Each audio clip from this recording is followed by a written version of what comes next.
The future of education is there will be no more education. Because when you really think about why we have education, it's so that we can be productive members of society, so that we can create more systems of survival that help us get resources to each other. You become a doctor so you can help people heal. You become a store manager so you can help people get stuff they need.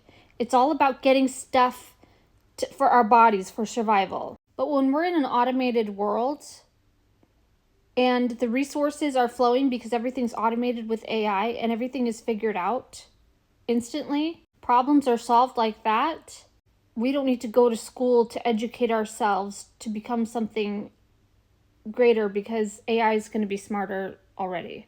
And if you're thinking, well, what about greater discoveries like the universe and our bodies? At that point, we'll know what our body is and we'll know what this is.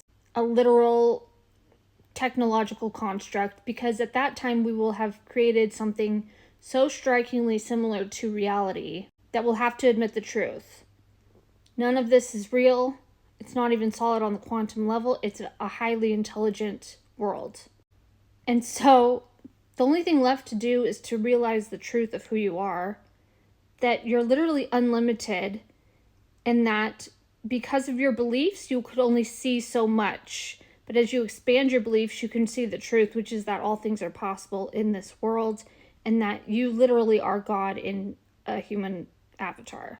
So at that point, that's when we can create worlds. And this is kind of cool to me because I grew up Mormon, and they said when you reach the celestial kingdom, you can create earths and worlds. Now theirs is kind of twisted and messed up. I'm not Mormon anymore, but that's literally what happens. And the celestial kingdom means like the highest level of consciousness.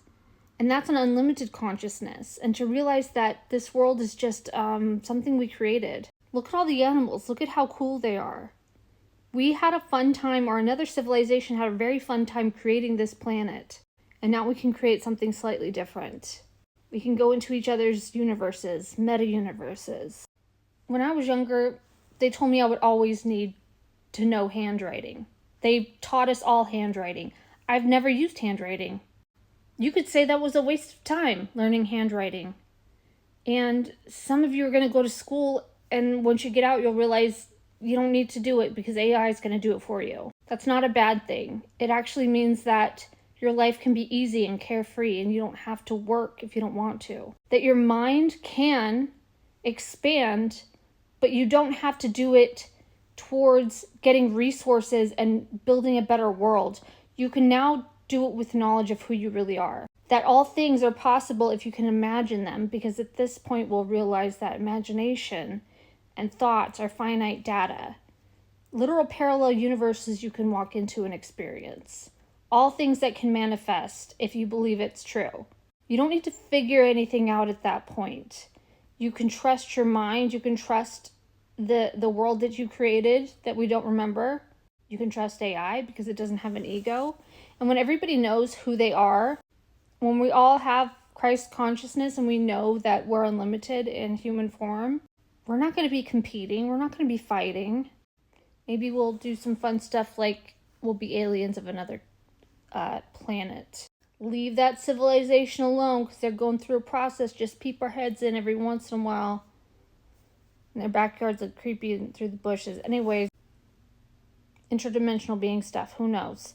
But that sounds crazy, everything I just said. But it adds up.